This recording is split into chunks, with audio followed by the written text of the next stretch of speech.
Kusta atau disebut lepra adalah penyakit infeksi bakteri kronis yang menyerang jaringan kulit, saraf tepi, dan saluran pernafasan.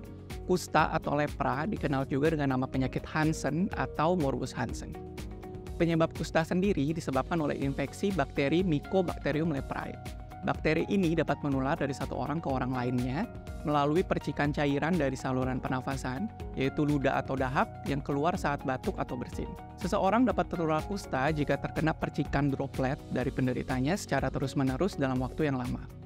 Kusta ini tidak akan menular hanya karena bersalaman, duduk bersama, ataupun berhubungan seksual dengan penderita.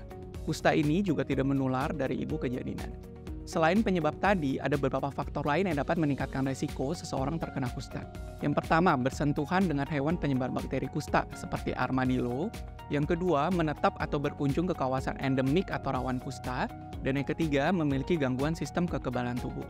Untuk gejala kusta, pada awalnya tidak tampak jelas dan biasanya berkembang secara perlahan. Ada beberapa gejala kusta yang dapat dirasakan. Yang pertama, kulit menjadi mati rasa. Jadi termasuk kehilangan kemampuan untuk merasakan suhu, sentuhan, tekanan, atau nyeri. Kedua, kulit tidak berkeringat atau disebut dengan anhidrosis. Ketiga, kulit terasa kaku dan kering.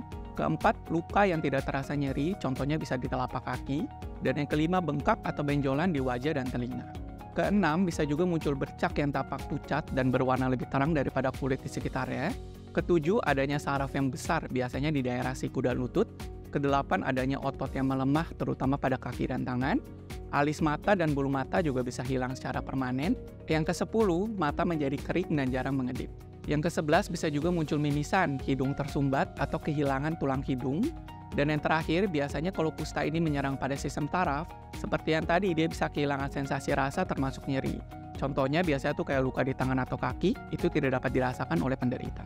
Untuk diagnosis kusta atau lepra ini, dokter akan menanyakan gejala, memeriksa apakah ada lesi di kulit, dan biasanya akan dipastikan dengan cara mengambil sampel kulit dengan cara dikerok atau disebut dengan skin smear, dan biasanya sampel kulit ini akan dianalisis di laboratorium untuk mengecek adanya bakteri Mycobacterium leprae.